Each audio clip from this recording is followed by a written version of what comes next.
अरे यार ये पापा यहाँ क्या कर रहे हैं? इसी रेस्टोरेंट में इन्हें वेटर लगना था। तो मेरी फ्रेंड को पता लग गया कि मेरे पापा है तो पूरे कॉलेज में मेरी बेइज्जती हो जाएगी। लीजिए मैडम। अरे नेहा बेटा तू नेहा, तू जानती है इसे? जानती है? अरे मेरी बेटी है। बेटी कौन बेटी? आप कौन हो?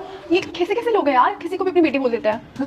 तू मुझे नहीं पहचानती? ओ बुड्ढे, तुझे समझ नहीं आ रहा? वो मना कर रही है ना, वो तुझे नहीं जानती। लेकिन बेटा मेरी बात सुनो, ये मेरी बेटी है।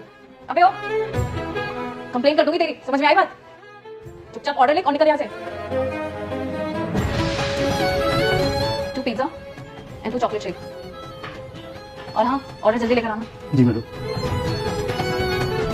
पागल, पता नहीं कैसे कैसे बेटा है। यार मैं वॉशरूम जाकर आती हूँ। चल ठीक है, जल्दी आना। पापा नेहा बेटा तू मुझे पहचान क्यों नहीं रही है? हद कर रखी है पापा आपने।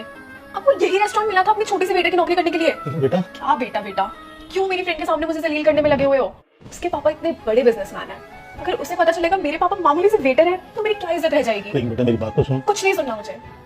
मैं नहीं चाहती कि मैं किसी भी रेस्टोरेंट में जाऊं और उसका बेटा मुझे अपनी बेटी बुलाए। आप मुझे अब किसी के सामने बेटी नहीं कहोगे, बस कह दिया तो कह दिया। तो मतलब ये कि तू अपने बाप को भी नहीं पहचानेगी है? बस बोल दिया ना पापा।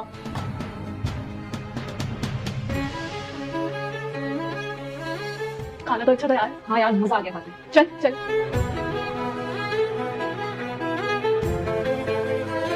अरे मम्मी आप यहाँ छत पर हो, मैं पूरे घर में आपको ढूंढ रही थी। आ गई तू घर? हाँ। आज तो तुझे बड़ा गर्व महसूस हो रहा होगा ना? नहीं, आपको ऐसा क्यों लगा? क्योंकि अब मेरी बेटी बड़ी हो गई है, समझदार हो गई है, इसलिए ऐसा लग रहा है। आप कहना क्या चाहते हो मम्मी? क्योंकि तूने काम ही कुछ ऐसा किया है, इसलिए ये सब कह रही हूँ। मुझे कुछ समझ नहीं आ रहा है, आप क्या कहना चाहते हो बताओगे? ये लो तुम्हारे पापा आ गए, अब इनसे पूछो कि क्या हुआ है। आ गई तुम घर? हाँ आ गई घर। अब तुम ऐसे क्यों बात कर रहे हो? मुझे बताओगे हुआ क्या है? ओह, आप आज सुबह वाली बात पर नाराज हो? अब भूल भी जाओ, छोटी सी बात थी। छोटी सी बात थी वो? तो तेरे लिए वो एक छोटी सी बात थी। हाँ मैंने ऐसा कौन सा गुनाह कर दिया? अब मेरे रिच फ्रेंड्स के सामने अगर वेटर बनकर आएंगे तो मैं क्या कहूंगी? और हाँ, आज के बाद ना मेरे फ्रेंड्स के सामने प्लीज आ मत जाना। अच्छा, तो तुझे अभी भी अपनी गलती का एहसास नहीं है? ठीक है बेटा, हम आज के बाद तुम्हारे किसी फ्रेंड्स के सामने नहीं आएंगे, क्योंकि तुम्हें शर्म आती है ना हमारे साथ रहने में, हमें अपना माँ बाप कहने में। मतलब ये कि तुम आज के बाद यहाँ पर नहीं रहोगी। यहाँ नहीं रहूंगी तो कहाँ रहूंगी? घर है ये मेरा। ना, ये तुम्हारा घर नहीं बेटा, ये तुम्हारे पापा का घर है। वो पापा जिन्हें तुम्हें पहचानने में मुश्किल हो रही थी, जिन्हें तुम पहचान नहीं पा रही थी, तुम यहाँ नहीं रह सकती बेटा। पर पापा आप ऐसे कैसे कह सकते हैं? बेटी हूँ मैं आपकी। अच्छा, तो तुम्हें उस रेस्टोरेंट में याद नहीं आई थी कि ये पापा है तुम्हारे?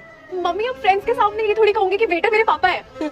जो बेटी अपने माँ बाप को पहचानने से इनकार कर दे, वो भविष्य में हमारा क्या साथ देगी? लेकिन कुछ नहीं, आज तूने हमारा सर शर्म से झुका दिया है। हमें एहसास दिला दिया तूने कि हमारी परवरिश में कोई कमी रह गई, हम तुझे अच्छे संस्कार नहीं दे पाए बेटा, वरना तू ऐसा ना करती। आज तुम इस घर में नहीं रह सकती बस। पापा मुझे माफ कर दीजिए। नहीं बेटा, हम तुम्हें माफ नहीं कर सकते, क्योंकि जो औलाद एक बार बिगड़ जाती है ना, वो फिर कभी नहीं सुधरता, वो बिगड़ता ही जाता है। इसलिए जब तक तुम्हें सही सबक नहीं मिल जाता, तब तक तुम सुधरोगे नहीं। जाओ। पापा मम्मी प्लीज मुझे माफ कर दीजिए, मुझसे बहुत बड़ी गलती हो गई, मुझे ऐसा नहीं करना चाहिए था। प्लीज सॉरी पापा, सॉरी मम्मी। एक शर्त पर तुम्हारी वापसी हो सकती है कि तुम वास्तविकता को पहचानोगी। तुम्हें हमें अपना माँ बाप मानने से कोई एतराज नहीं होगा, और जब तक तुम्हें ये समझ नहीं आती तुम इस घर में नहीं रह सकती। चलो जी। Please mummy sorry. मम्मी अब पापा सॉरी, मुझसे गलती हो गई पापा। हेलो दोस्तों, कैसे आप लोग? आपने जो वीडियो देखी बहुत ज़्यादा इंपॉर्टेंट है। बहुत से ऐसे लोग होते हैं जो अपने माँ बाप की रिस्पेक्ट नहीं करते, उनके साथ बदतमीजी करते हैं, मिसबिहेव करते हैं। लेकिन प्लीज़ आप ऐसा ना करें, अपने माँ बाप की रिस्पेक्ट करें, क्योंकि हमारे माँ बाप हमारे लिए बहुत कुछ करते हैं। मतलब हमने उनके लिए क्या किया है, कमेंट करके बताइए कि आपने अपने पेरेंट्स के लिए क्या किया। जल्दी से कमेंट कीजिए, मैं आप लोगों के कमेंट का वेट कर रहा हूँ। और साथ ही आप लोग अपनी स्टोरी, अपने पेरेंट्स की स्टोरी मुझे अगर भेजना चाहते हैं तो इंस्टाग्राम पे भेज सकते हैं। जल्दी से आप अपनी स्टोरी मुझे इंस्टाग्राम पे भेजिए, मैं आपकी स्टोरी का वेट कर रहा हूँ। और हमारे यूट्यूब चैनल को सब्सक्राइब करें, हमारे फेसबुक को फॉलो करें। हमेशा ऐसे मुस्कुराते हैं, खुश रहे। Thank you.